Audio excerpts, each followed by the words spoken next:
Well, Matt, we are here. Oh, we did it. We did it. Back again. This is one of my favorite new nights of the month. Most favoritist. Because we get to just talk to people about their stuff. So the pressure's on them. It's a lot less on us. We're just here to listen. Ask questions. Yeah, we get to ask questions and just see what gets brought up. Mm-hmm. So, hey, everybody. Welcome to It's Your World. We just get to live in it. iYW for short.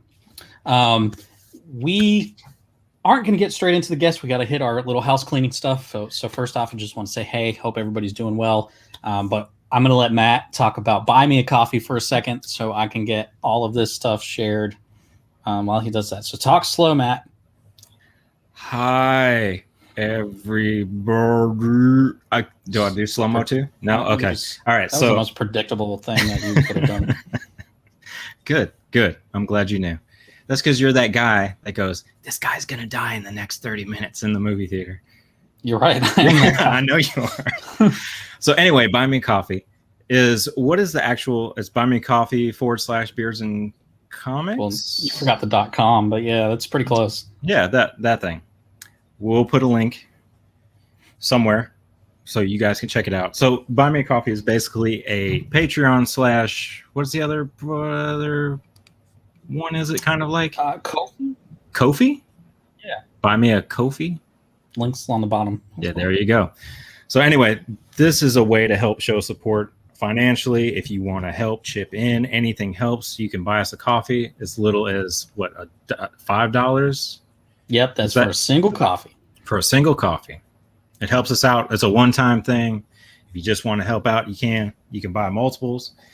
Or you can do our membership, which is super cool.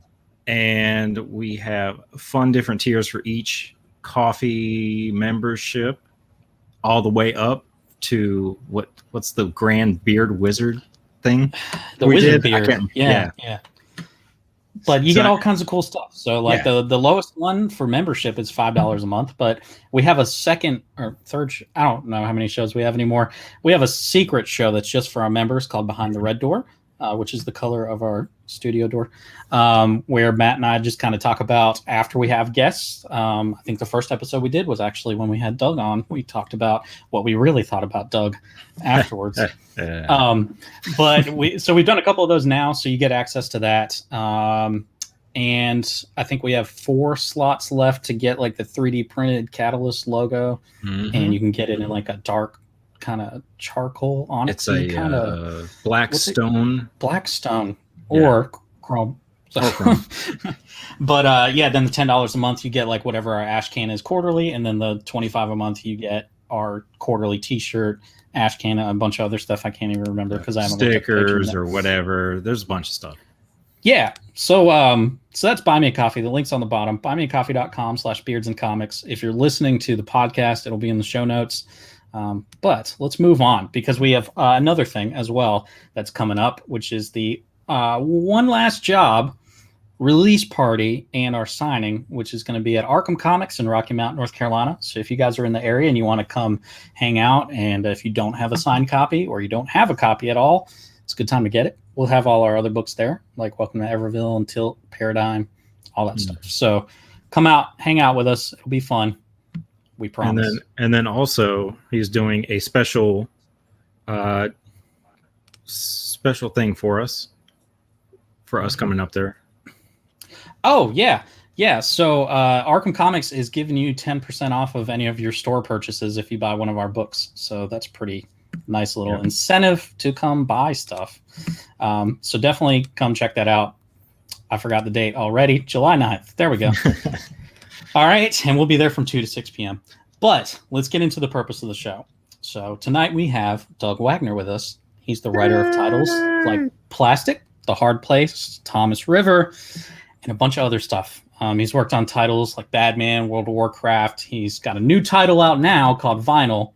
So we're pretty excited to have Doug Wagner with us tonight. We should have the vinyl scratch ready. Sound effect. God, man. Always dropping. Didn't preload the sound effects. Yeah. Man, I'm sorry, Doug. Sorry, everyone. I let my family down.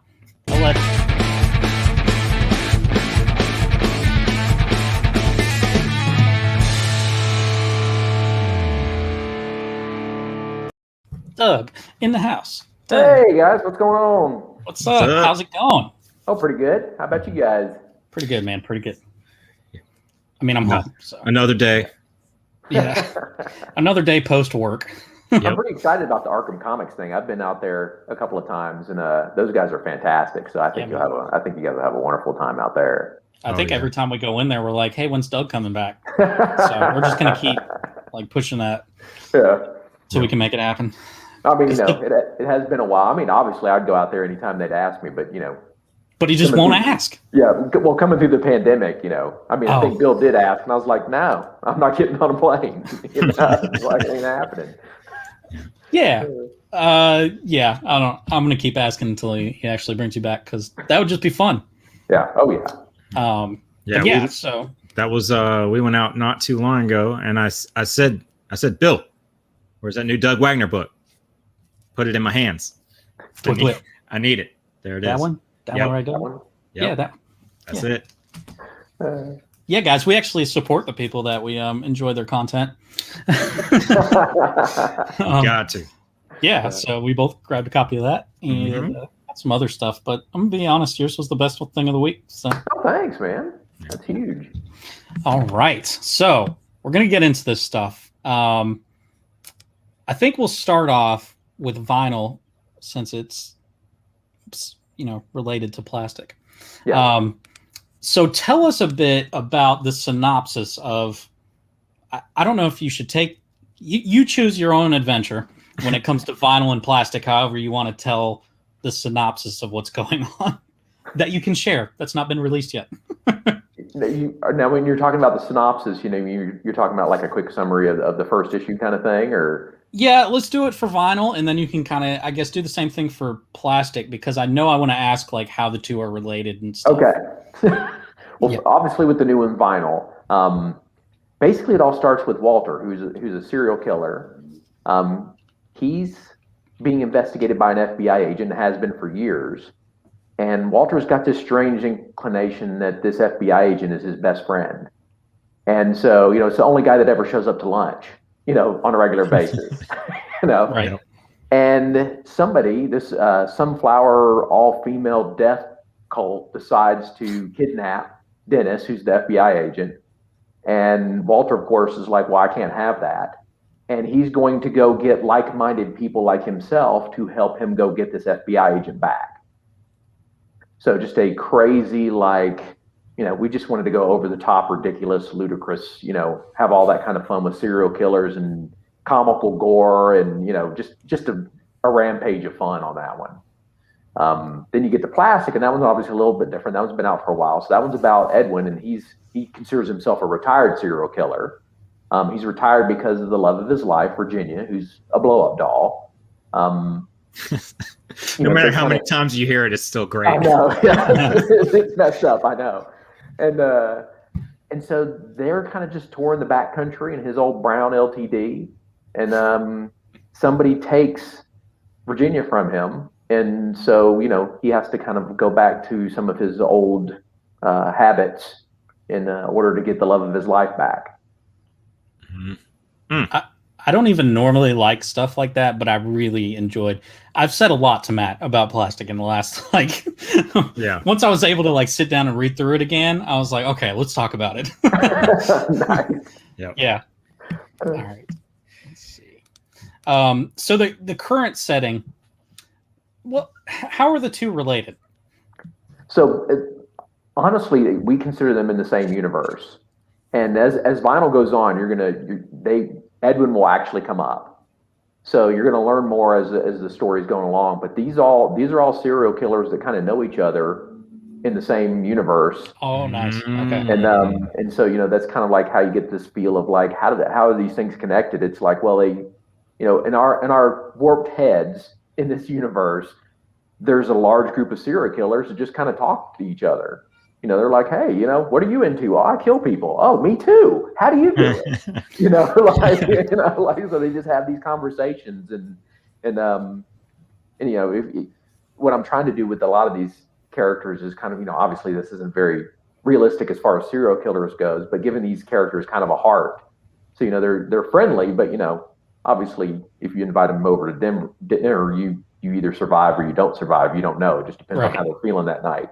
Right. So yeah, it's just having fun with that kind of stuff. When you read Plastic, like obviously Edwin, if you do something he finds offensive to him, obviously he's going to take your head. Yep. Walter's a little bit different in that, he collects vinyl, and pretty much for you to be a victim for Walter, you have to own records, because otherwise there's no reason for him to come to your house.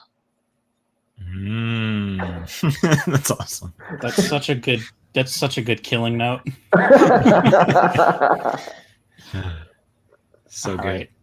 All right. So that kind of answered what I was going to get into, is the setting of this universe. So, well, how do you look at the world that you've created? Do you consider it like an alternate reality, or what? Also, hi, Sky.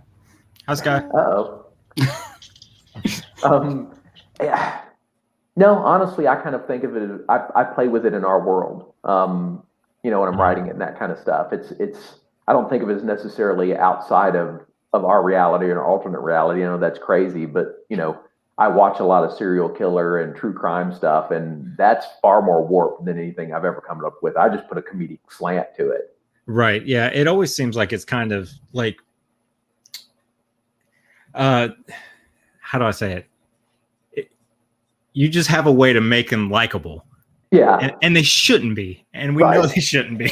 But it's still kind of like, what's up with this guy? Oh, he's fun. I would almost want to hang out with him. But you're not going to. It's not going to happen. Oh, yeah.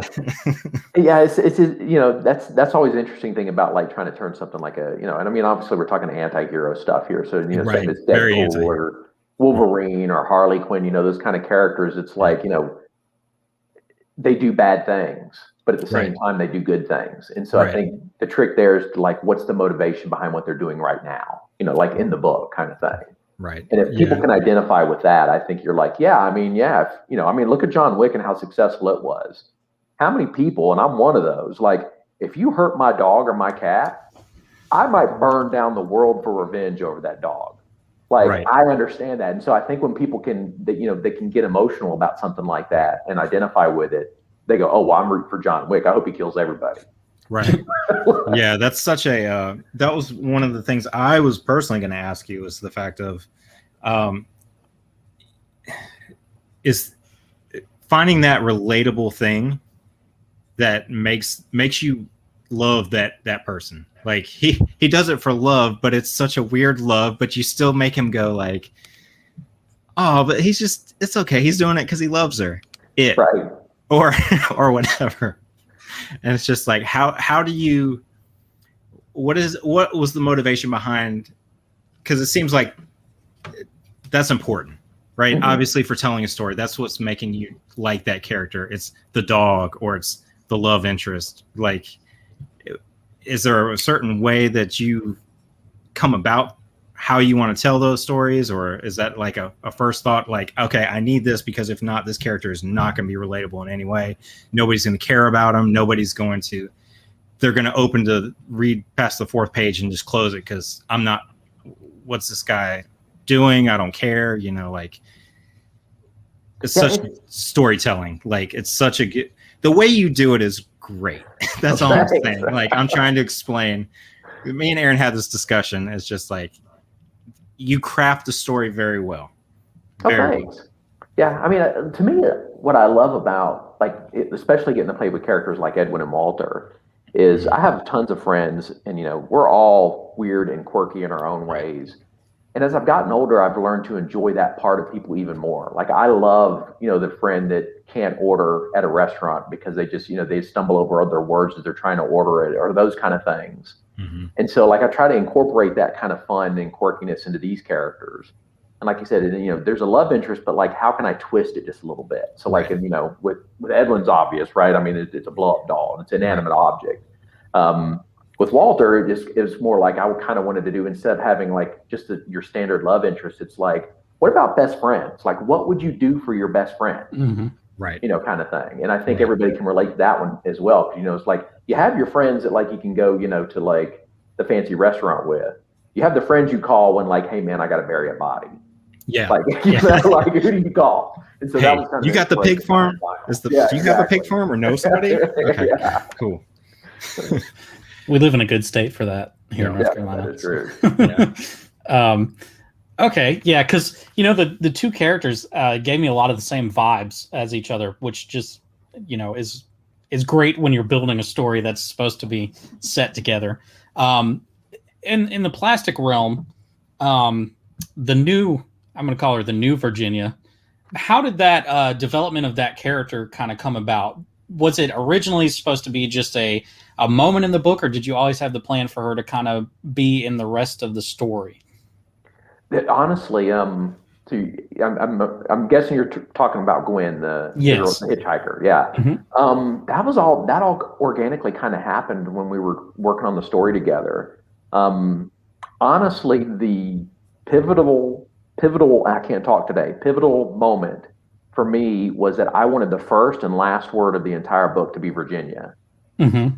And so, obviously it was easy with Edwin to say Virginia first. But then, like when you get to the end of the book, and I wanted to kind of do like this, where's Gwen at scene? I'm like, oh my God, how am I going to get her to say Virginia? And it just kind of went, oh yeah, she's going to start telling people that's her name. Mm-hmm. Like she's kind of learned a little bit of this strangeness, and like, hey, maybe I shouldn't tell everybody exactly who I am. Yeah, kind of like how Edwin did too. Yes, in the book. Exactly. Yeah. He was like, well, you never asked, so yeah. So it's kind of like it means something to her, because she at the end of that book she loves Virginia as well. And then you got the stranger picking you up, taking you somewhere. Like, do I want to tell him my real name? And so that's, like I said, it all came organically from the concept that I wanted the first and last word to be Virginia. Steep. Yeah, it's weird. I know it's just one of those things, but it's a happy accent, right? You're like, well, how am I going to make this work? I'll just have her say that she's Virginia. Yeah. See, when you say it in that tone, it's not as deep. No, it's not deep. It's just not deep. It's just a happy accident. Yeah. I ran out of words. I got to circle back. It all comes full circle. Yeah. So I know this is a very wide open to interpretation question, and especially if we're going to talk about these particular stories, I do want to talk about Thomas Ritter for a minute too, and we'll get to that. But what makes these we'll say vinyl. What makes vinyl different than other things that are out currently? And this is always, when I know this is crazy, and I talked about this when we were talking about bios and stuff, but like for me to point my finger at myself is never an easy, like I'm never comfortable with that. That's why I like making you do it. Yeah. I think vinyl's different because it's got like this dark comedy, horror. There's also an action movie kind of vibe to it. And so I kind of, like Daniel and I took this and kind of mixed a couple of genres together, and that, and we do that purposefully because we want you to try to feel two emotions at the same time. That's what we're always driving for. And hopefully they're conflicting emotions. Mm-hmm. We open up Plastic and you've got like a love scene happening in a car in a creepy environment. And in vinyl, we want you to feel like, hey, Walter's this really cool guy that listens to music. I can relate with him. Like Matt was saying, I can have a beer with this guy. Oh, wait a minute. I don't want to have a beer with this guy. Maybe kind of thing. And so, I think what's different about it is, and I don't know how I've stumbled on it, but like this dark comedy horror action thing, I don't think anybody's done yet. I think that can be argued too. Like, I don't know if you guys seen like Dale and Tucker versus Evil. The Babysitter, the other one that's on Netflix. I'd even point to like the new Suicide Squad stuff. Looks like it's going to be like a dark comedy horror action thing. Yeah. And so there's not a lot of it out there, and we just got lucky enough that's kind of like. I just think Shaun of the Dead. Yeah, Shaun of the Dead too. Yeah, we just hit a vibe there that I think maybe isn't as populated as well in comics as other in other genres, and we just got lucky there. I think you're lying, Doug, because I think it's just a really good story, and you just need to accept it. It is. It's a very good story, and it is very different than anything else that we currently know of. Yeah, and that was the key for us. Daniel and I would really strive to try to do something we would want to read or we would want to watch, and we're both really looking for something that's done uniquely. You know, it's like, and that's a tall order, right? I mean, that's a big ask for anybody. And, you know, I mean, dude, you know, you've read, not all my books are that. I mean, I'll freely admit that like some of them don't hit that mark, even though we try, it doesn't hit that mark. Plastic and vinyl seem to have hit that mark. So, you know, it's just. Yeah. It has a, with Edwin and them, you know, it gives me that Norman Bates feel with them, very much so. But then it has that comedy and twist of a little bit different, you know, like, but that's that likable character. And then you realize I shouldn't like this guy, but then I still kind of do. Yeah, oh, dude, saying it's anything like Norman Bates is a huge compliment. Oh, I'm still to this day. I think I watched Psycho like 2 weeks ago. Yeah, I mean, it's still one of my favorites. It's definitely one of my favorites.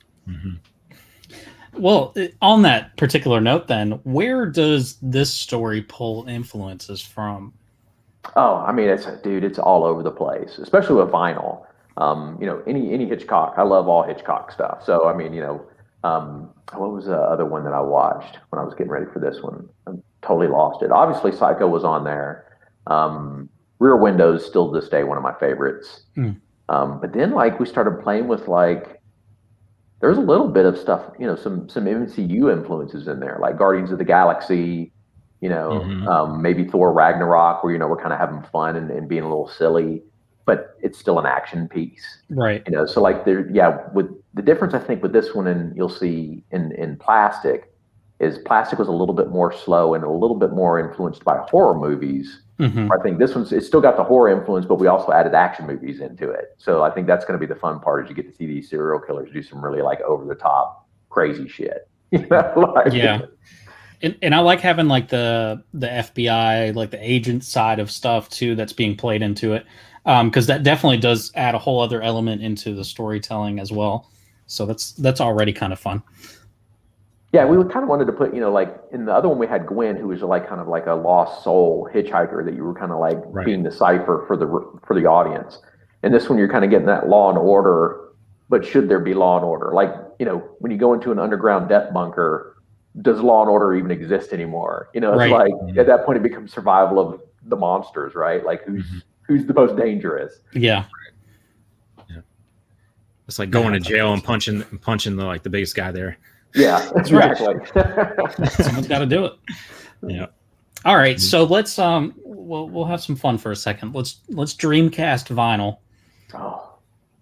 So let's say vinyl gets picked up, we'll do live action. Yeah.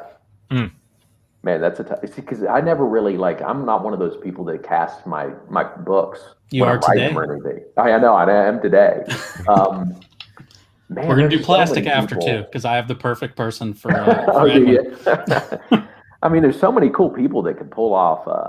Walter, and I'm horrible with actors' names too, so I'd have to look up some. Help me out here, where they're from, and we'll. Yeah, that's the tough part, especially when you put me on the spot. It's gosh, guys, I'm like really struggling here. Like I'm drawing a complete blank. I love it. Yeah. I'm not good with names either. Don't feel bad. Yeah, he's really I'd like that one dude from The Thing, and he was on that commercial one time too. But he was the best friend's brother. Yeah. Of that one girl in that show. Yeah, we're gonna have to come back to this one. We're gonna have to come back to this one. Have you thought about Plastic though? Plastic. I mean, what's great is there were so many like. You know, obviously we've done some stuff in development and that kind of stuff, trying to work towards something like that. And there's been some really interesting names thrown out there. So like Matthew McConaughey, one of the ones I found really interesting was like Jim Carrey. I think Jim Carrey now in his career could probably pull off Edwin. Right. Who's the guy that Edward Norton would be an interesting one. Love Edward Norton. Yeah. Yeah. Comically, Ryan Reynolds was actually thrown out at one point. Okay. All right. My suggestion. Yeah. Oh, yeah. That was your suggestion. I mean, he could. No. My suggestion is Bill Hader. Oh yeah, Bill Hader would be awesome. He could be Edwin. That whole like because he already the show that he's in on HBO. I don't even remember which one it is. But that's all based around the serial killing stuff. And then his comedic chops as well. Just Oh, oh yeah. my god! At the first time I read Plastic, I was like Bill Hader. Yeah. And I've always wanted Steve Buscemi to play the dead cop, Oh yeah, Oh yeah. but I don't ever want That him. would be great. Yep, I just want him to sit there with like a hole in his head and never yeah. say a word. No words. Mhm. Yeah. Oh, that'd And be so I thought great. he'd be, yeah. I mean, I don't know how much he gets paid for that, but I'd be willing to help out. Yeah. I mean, some of them would be like, that sounds like a chill job. Oh yeah, yeah. Like, dude, all you have to do is come to makeup every day. Say, can we just pay for your likeness and make the figure and the head bust? And then Oh yeah, just, exactly. dude, that's it. He seems like the kind of person that would be like, yes, absolutely. Put But a then hole he'd in be my like, head. no, actually, I'm just going to come in and do it because that sounds more fun. Right. Yeah. Oh, man. Well, Virginia's the easiest one to cast. Who do you got for her? Yeah. Well, it doesn't matter. You just buy a blow up doll. Oh yeah. Well, there's been, I mean, obviously in these discussions, there's been discussions of like, do you cast a real life person, Right. That's versus the doll? And I mean, obviously with the way they do effects now, you could easily like, do you do a doll? Like I don't know what the if that works, or do you get a likeness? Because you can do dolls now, and the real dolls you can do in Right. likenesses. Or you have that person play that character. Do they talk? Do they not talk? Would somebody Or is like it- Margot Yeah. Robbie, be willing to step up and go, listen, make me look like a blow up doll, and I will never She say a would, word. too. And, Yeah, I and- hope she would. Yeah, that would be amazing. yeah, but then you could do the actual cut of what he sees her as Mhm. and actually talking, and then it cut to what everybody else sees her as, and Yeah, depending on how you want to play that out. It depends Yeah. on how it would go. That'd be very interesting to see. So who do you have on the antagonist side for Plastic? Well, I mean, that one was who plays Yondu? Galaxy. Dang. See, you're supposed to be better at this than me. Michael Okay. something, Michael Rooker, right? Yeah, there you go. There you go. Yep. That has always been. We based it on Michael Rooker. So Okay. what was hilarious is that after the trade came out, there's a video of Michael Rooker picking up plastic. Nice. And so like we were on Instagram. We're like, dude, that character is based on you. Like would you like to do that? And then didn't think about this until afterwards. But then Machine Gun Kelly like promoted plastic on his YouTube channel, and I was like, he would actually make the perfect son. Yeah. Like if you had Michael Rooker as the dad and Machine Gun Kelly as the son, I'm like, yeah, that's a win-win, man. Like that would be so much fun. Oh, absolutely. Yeah. Man, That's cool. wasn't sure I what like direction this was going to go, but I like it. Hey, yeah, it's your we should've- world. We need to start tagging people when we use them for references. Yeah. Right. All right. All right. On the other side of things, we have Thomas River, which is a very different Yes. kind of story, and it's one of the reasons that I now greatly look up to you in the sense of storytelling, because seeing you go from you'll come across people that are like, oh, you shouldn't just switch genres, maybe make a name in one genre, and I'm just like, I got too many stories to tell. So seeing somebody do that and it's actually enjoyable and well done is what puts you at that. So with Thomas River, we could dreamcast it if we need to, but for people that don't know what it is, I guess give them the rundown. Yeah, I mean, Thomas Rivers, like Brian Stelfreeze and I's kind of like modern day, almost like a James Bond, Jason Bourne thing, but it's a U.S. citizen versus like a foreign. I mean, obviously Jason Bourne I think was supposed to be from the U.S., but we kind of wanted to update it a little bit, and instead of having like this suave ladies' man, who always knew what the right thing to say and that kind of stuff, we kind of wanted to go a different route. So we came up with Thomas River, who's kind of like, he's hyper intelligent, but he's from like the worst neighborhoods in Detroit and Baltimore. That's where he grew up. And the funny part is he's kind of a mama's boy. He loves his mom. And so we kind of wanted to play with those kind of things. And he isn't this typical like I said, like he's not your friendliest, like, oh, everybody loves this guy. It's like he's just like regular guy until he has to turn it on. Yeah. And so in this one, like there's a terrorist attack in the U.S. and the president's basically like, I've had enough. If everybody involved in this doesn't surrender immediately, we're sending the most dangerous human being maybe on the planet to find you. Mm-hmm. And that's Thomas River, and Right. so you kind of get like this backstory in that first issue of like, what's Thomas River about? What kind of person is he? You kind of get a glimpse into just how dangerous he is, when he takes out 4 people without leaving the seat at his desk, and it's like, oh my God, Which that scene itself, even the way that it was flipped though into the whole conversation with the ex Marine, because that shows the other side of his personality as well, where like he's not just a force, he's also good with words. Yeah. Yeah. And that's what we wanted to play with, is like that that duality of here's this guy that like, this Marine's on the wrong side of the things at the moment, but Thomas doesn't give up on people. He's really about hope, and he thinks like people can turn around. And obviously we're hoping that that'll play off in the rest of the story as well. When we get down there, of like, he doesn't immediately write you off and like, I'm going to kill you. More so like, like say the Denzel Washington version of The Equalizer, where he's like, I'll give you a chance. Yep. It's up to you on whether you're going to take it or not. And so, we'll play with that as we go along down the road too.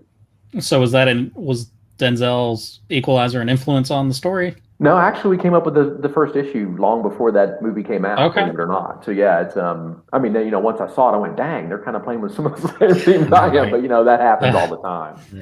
Yeah, for sure. You can't get around that. Man, they copied me. Yeah, exactly. You're like, oh man. And it's but yeah, we're just trying to have fun with like, it's going to be obviously a huge action set piece. Mm-hmm. But again, try to put some heart into this character and make him relatable and somebody you want to have a beer with. Yeah. All right. So, how do you, when we're talking about multiple titles, but how do you develop your characters? What does that process look like for you? It's that one's always, I have a tendency to throw them in a pot and let them stew. And so there's a lot of like, what kind of quirks do I want them to have? Because I don't want them to be perfect, but I don't want their imperfections to be horrible things, unless, obviously we're talking about, serial killer, and some of those can be.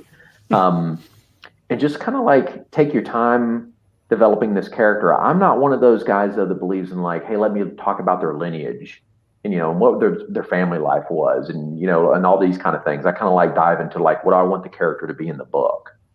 If some of those things pop up, like in Thomas River, where he's kind of a mama's boy, you're going to have several instances where you're going to dive back into his childhood. But to me, a lot of times it's just like broad strokes. Like, oh, they grew up in a bad neighborhood and they were a part of a gang. Okay, there you go. There's step one.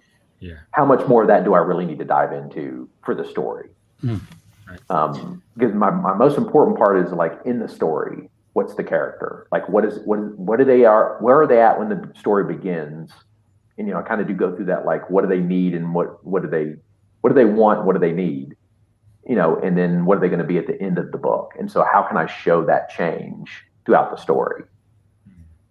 Yeah. So do you feel like you said, you don't feel like you need that super detailed stuff at the beginning?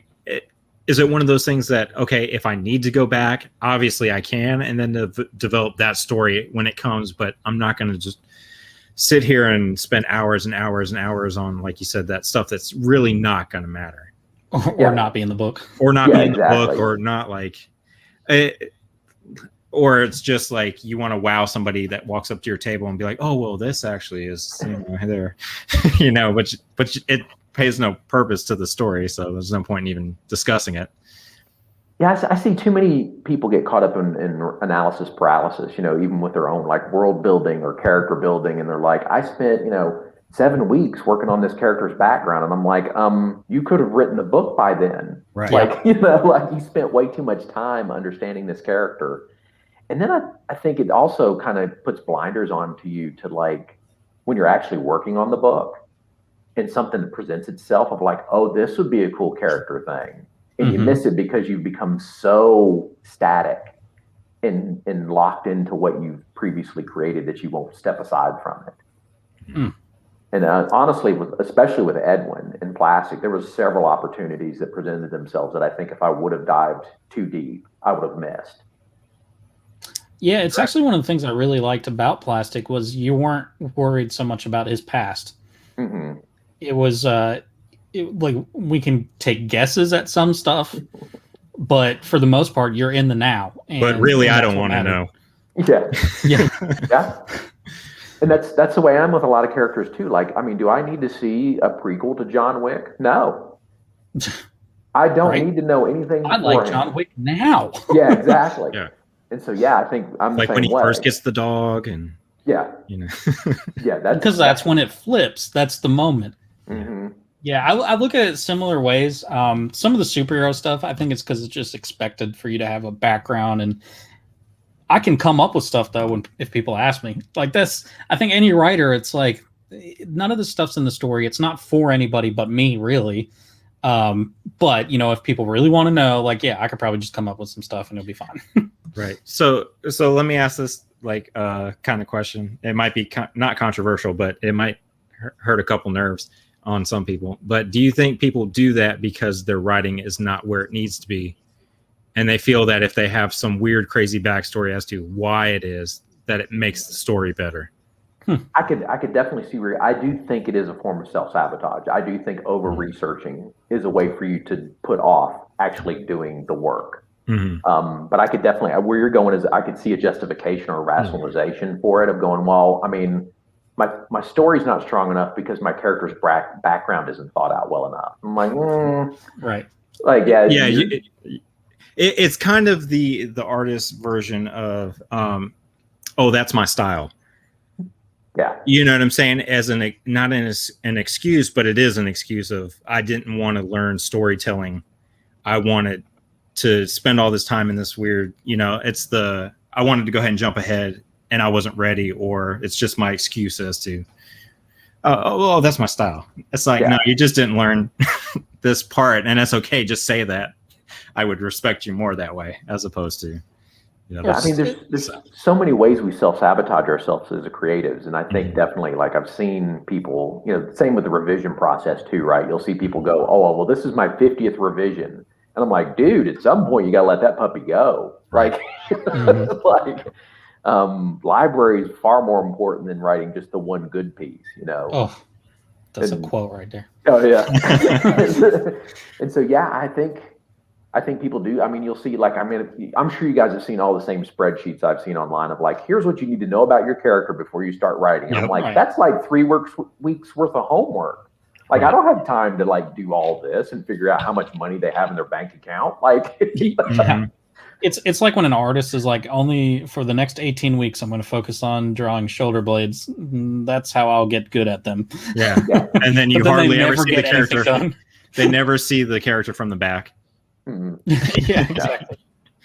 Oh God. We're going on different tangents. Sorry, Doug. No, but it's good because it's stuff that, you know, Matt and I talk about all this stuff a lot, and it is, I think it's important because of the mentality of creators, and like you said, self-sabotage. We do that a lot. And so I think such a balance. It's a balance between it all. Yeah, but finding the things that you can curb, then you can find a different way to sabotage yourself. But if you can just get through past the other stuff, but things like that, like you said, you know, completely fleshing out a character's background, that's just so much work that just serves no purpose to the story. I do see it a lot, though. That's like you said, those spreadsheets. Yeah. So that brings up one of my other questions I had for Plastic, and that's how important are those donuts? To me, they're very important. See, that's like it's those. There's certain things about a character that make give that quirk. Mine, in a similar vein, is okay. So how important are the donuts? But how important was that one particular filling that was in that donut? Yeah, dude. I mean, if you know, because we had this like kind of overt but not overt sexuality throughout the book, right? And I mean, you can't deny the sexuality of a cream-filled donut, right? You know, and so that was the whole point of picking donuts and picking those particular donuts, you know, the filling and stuff, because we want, I mean, at one point, you know, like there's white cream on her face from the donut. But if you just turned to that page and you hadn't read up to that point, you're my God, what's on the face of this sex doll? Right. Like, so yeah, it was very important to us, you know, like, yeah, how did we make all this, how can we put, you know, more overt sexuality throughout this and make people uncomfortable? And that's honestly, that was the big driving force, is like, we wanted you to go, Doug, what are you thinking here? Because do you know what you're saying? It's like, yeah, we know what we're saying, and we want you to feel that way. Yeah, because then also she works at the donut store, and then the cop comes in, so it all kind of like it flows together so well. I hate you, Doug.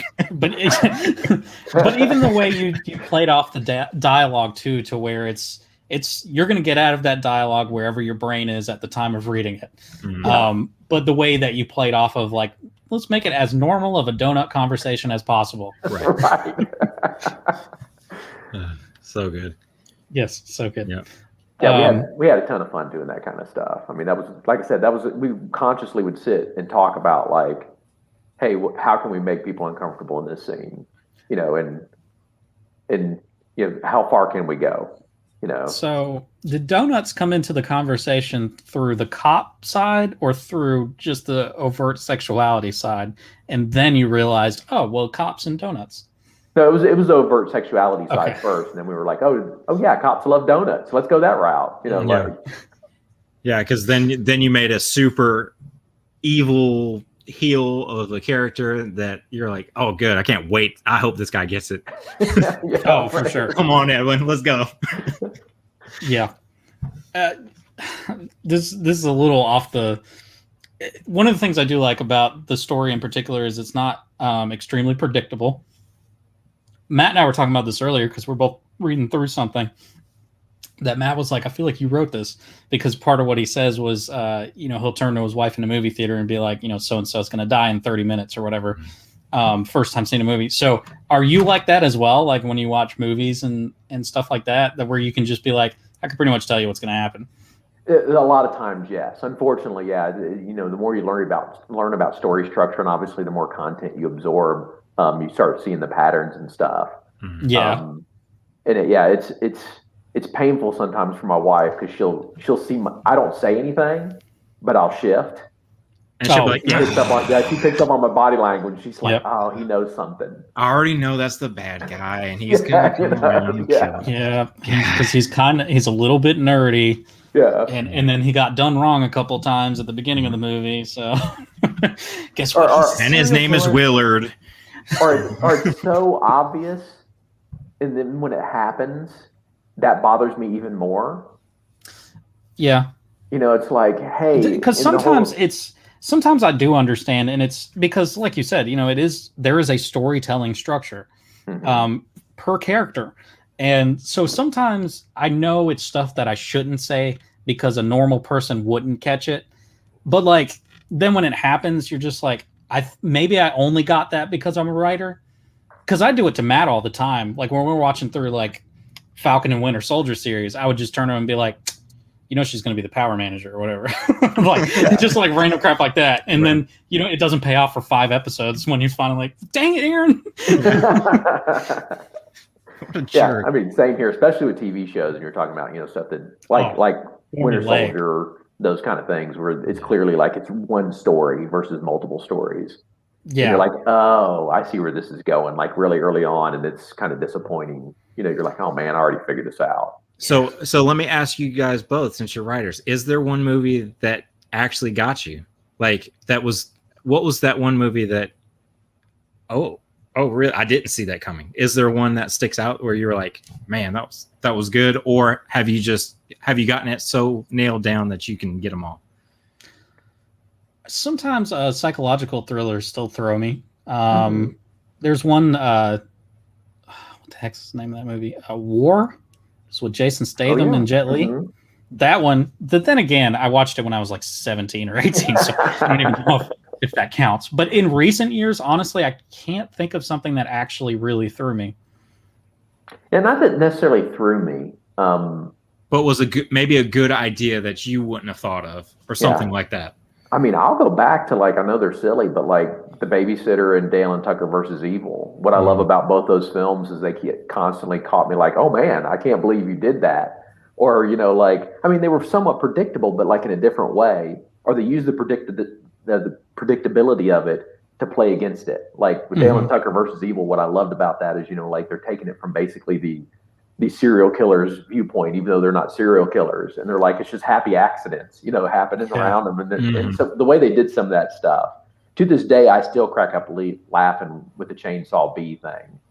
Like, right. That whole scene is so funny to me because, he's like screaming, trying to, run away from the bees with the chainsaw above his head. And the college students think, he's coming for them. And yeah, still to this day, I love that scene.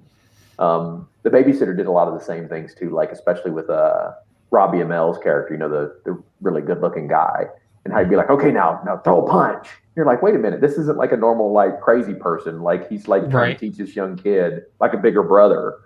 Right. And so like when they do stuff like that character wise, I can go, oh, wait a minute, that's a really good idea. I wouldn't have thought of that. Like that's new and fresh.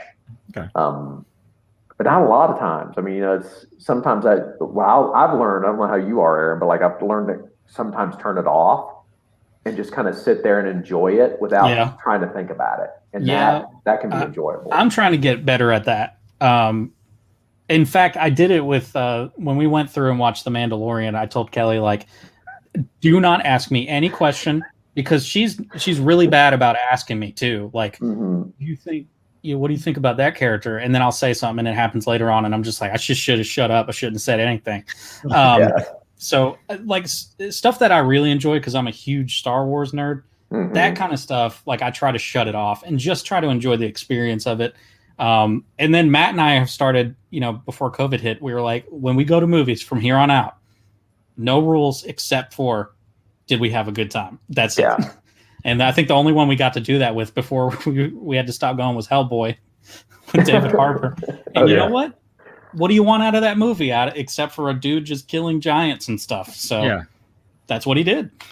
Yeah. Yeah. And that's a conversation we have a lot of times. It's just, are we, I think we've talked about it before too, Doug, about can we not have fun anymore? Or have we gotten past that point of enjoying stuff and we just have to be mad or just have a reason to not like something, or that's one of the things with like Plastic. You could get offended if you want, but like that's just such a good book. Like it's I'm a fun. minister. I'm a minister and I enjoyed Plastic. Yeah, I think with me lately, and I say that like in the past couple of years, I've learned to turn off and just try to be like just an audience member, and then analyze it afterwards and try to go, okay, would I watch this again? Why wouldn't, or why would I? And trying to improve myself through what they did well and what they didn't do well. Right. Yes. What do I like about it? What don't I like about it? What would I do different? Yeah. So do you find yourself, this kind of just struck me, do you find yourself more critical about comic books in that sense?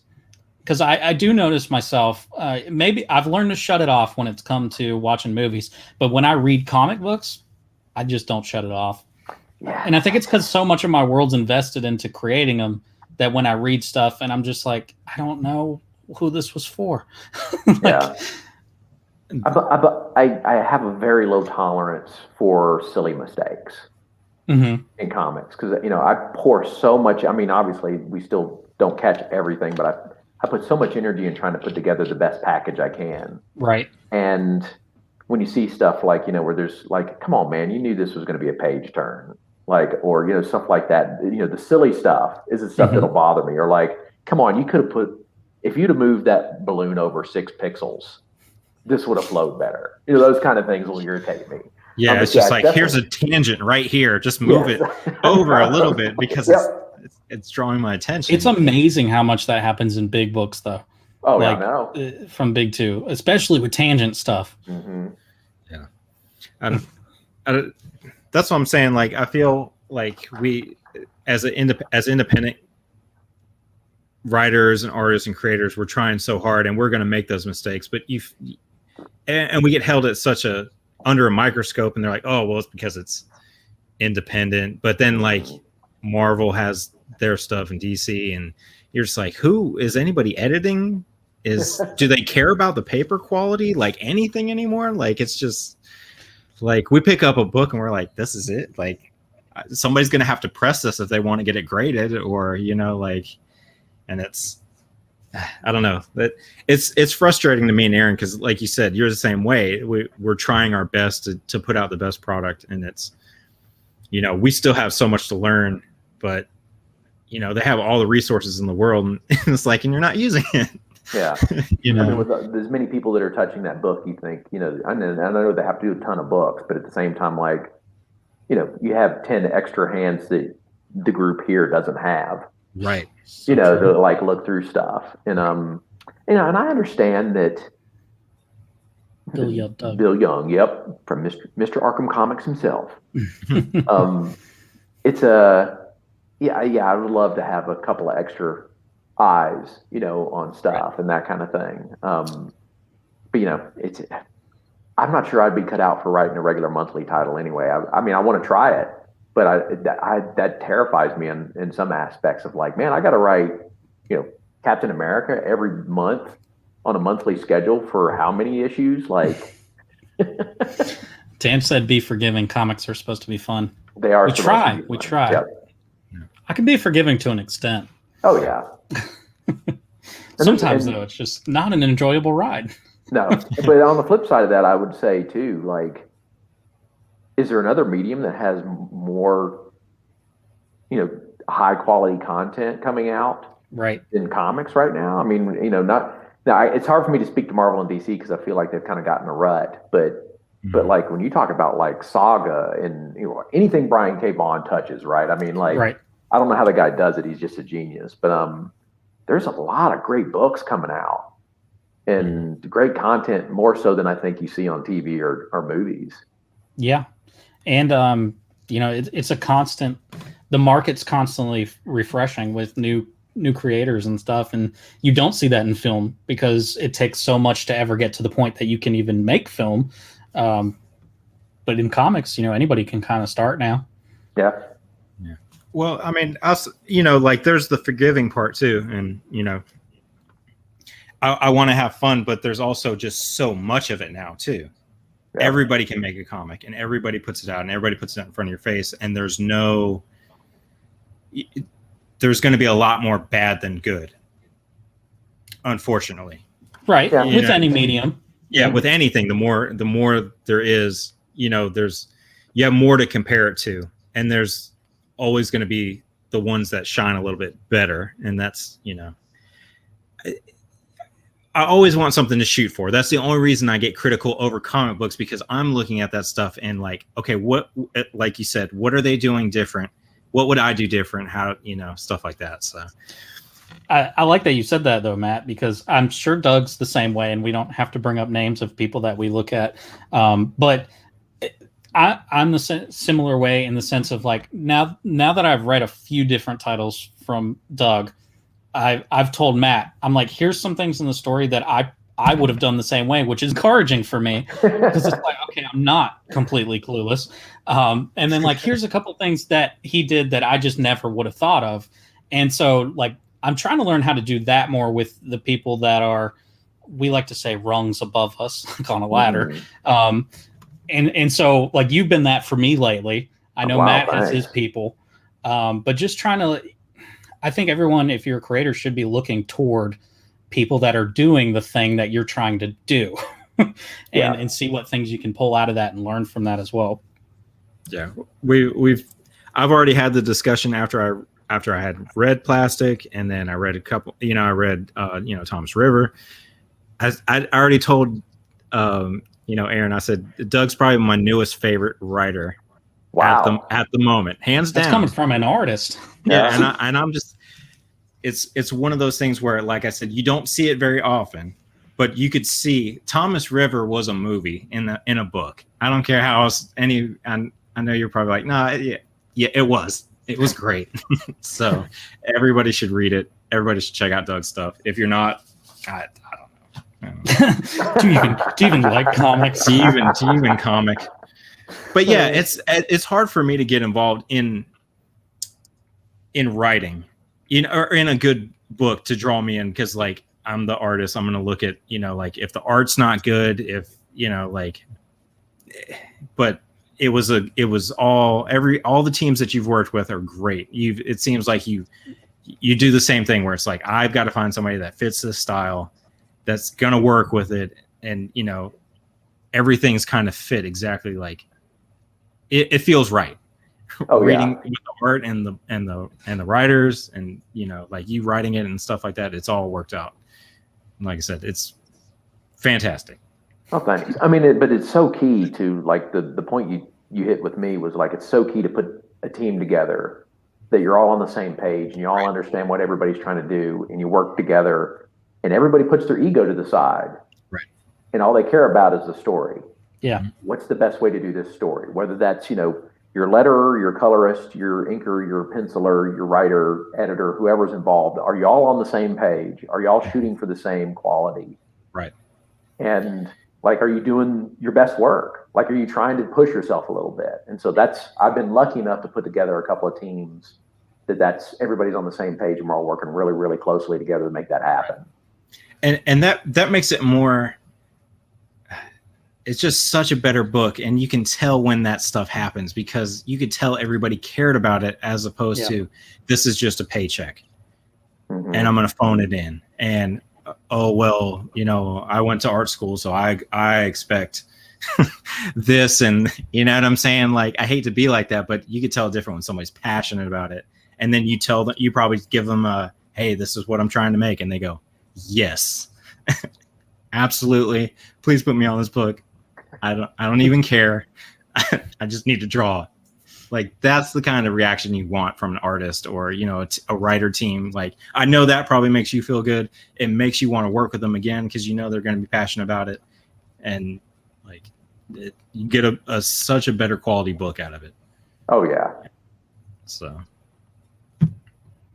Uh-oh. Well, we both can't be president. Come on, Bill. Who's going to be vice president? Hoyt. He's younger. Oh, okay. I'm going to die sooner, so I should be, you know, if we're going to play the Obama-Biden kind of, like, you know. Right. That was dark, but okay. Yeah. Well, I'm thinking, you know, I better get my shot at president now. Right. You're right. He's right. going to live a lot longer than I am. He's still a young puppy. Yeah, that presidency ages you too. Oh, yeah. Never fails. All right, so we try to keep the show to about an hour to keep, you know, we don't want to waste everyone's our guests' time and stuff. We know you got final 8, 9, and 10 to write, so but I do want to ask you this before we kind of let you give your rundown and everything. What is the most valuable piece of advice that you've ever been given as a writer? Dude, there's a couple, but I'll tell you the one I always lean into. It's a weird one, but, like, once you embrace it, I think, and you understand it, it'll elevate your work. Brian Stelfreeze years ago told me his philosophy is he either wants people to love his work or hate his work. Anything in between is failure. Mm-hmm. That's not an easy thing, because I think we all want to be loved. Right. But he's like, if it doesn't resonate, like if there's not, like, a strong reaction to your work, nobody's going to care. You know, you get that kind of, I mean, it was okay. I mean, we can all sit here, like, and talk about movies that were like, they were okay. I don't know if I'll watch them again. Brian's like, I'd rather you hate my work than be that way. That actually hurts worse, I think, when if I would rather somebody be like, man, it wasn't for me. I hated it. You know, than just like, Yeah. And so that's one I've leaned on for years. It's always stuck with me. And it's kind of, it leads into one that I give to this day. This is kind of like a different variation on that, of when I'm working with a new team, I always tell them, I'm like, I want you to go so far that I have to call you and tell you to stop it. Because that's never, ever happened. And so when I'm telling people, I'm like, go for it. Like, lay it all out there. If your mind goes, am I going too far on this? No, you're not. Keep going. And so I think that kind of goes with the Brian thing, right? Like, I mean, I'm going to go so far that people have a violent reaction one way or the other. And and that's fantastic. Like, that's what I'm aiming for. Yeah. You're invoking an emotion out of somebody somehow. It's a love or hate. Yeah. Whichever way you want to take it, it doesn't matter. You're going to remember as, man, I hate Doug. Yeah. Or, man, I love Doug. Yep. It's such an antithesis, though, of the whole, like, when you write, you should write for everybody. It's the absolute opposite of that. Exactly. Yep. I love it. Yeah. All right. So we'll wrap it up, but give everybody whatever rundown of whatever you want. And also, if you have links for stuff that you want me to link people to, send them, because this is also a podcast that comes out later in the week. So I'm going to put them in the show notes. Yeah. I mean, obviously this year, I've done Thomas River with Brian Stelfreeze. I think you can still get some of those copies there. I'll send the link to you for that, Aaron. Don't want to leave out Hoyt Silva either, that Bill brought up. Yumi, Spy Fatale, Battle Royale, a totally different book again. But I think, if you like Hoyt and you like Doug, you're going to like that one. And then vinyl number one, I'd go pick it up. If you haven't picked up Plastic, pick that up. Those are probably, the past 4 books that I've done that I'm really, really proud of, all 4 of those. Mm-hmm. And that, obviously, if you want to follow me on Facebook, it's Doug.Wagner 13. And then Instagram and Twitter are both Doug_Wagner. I got a big old head, so it's easy to recognize my face when you see me on those. I interact with people all the time. So, feel free to reach out to me on any of those platforms. Bill enjoyed vinyl, and he enjoyed our book as well. So that's good. If Bill ever wanted to have Doug, come to the store, and Hoyt, because Hoyt's, not that Doug and Hoyt. Yeah. Just saying, new books and everything. And Catalyst Comics will be there. there. No, I think. I'm not trying to tell anybody what to do, but I'm pretty sure Yumi is going to be in stores. Bill ordered some copies. Those are going to be in stores here in about 3 weeks. That sounds like a perfect time to have Doug and Hoyt on. Hold on. When is Free Comic Book Day? That's August 3rd. Oh, yeah, that's August coming up quick. Man, I feel like you'd have more new books out by then. Yeah. Just making Bill feel weird now. It's good for him. Dang it, Aaron. He just said those guys scare me. Yeah, we would destroy that store, Bill. Oh, yeah. All right, so that's where to find all that stuff. And then I'll put links in the show notes for everybody that's listening to the podcast. Doug, any last words? No, I think we said it all. That's super deep. God, you end still the same way Matt ends podcasts. It's just, I'm like, hey, any last words? And he was always like, well, that's it. Nope. My word count. My word count's at 0. There you go. I'm gonna end the broadcast. Everybody, thank you for watching, listening. And you know where to find all of our stuff. If you don't, then just look up Beards and Comics Podcast. That's where this airs under as well. CatalystComicStudio.com. Check out all of Doug's stuff. I don't think you'll be disappointed. He has something that'll just about hit any of your fancies. Maybe not within the same story. So right. you got to search a little bit for what things you're into, and then decide whether you love or hate them. And if you hate them, make sure you let them know on Twitter. Yes, please.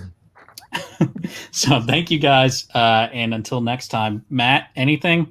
No, I'm good. All right.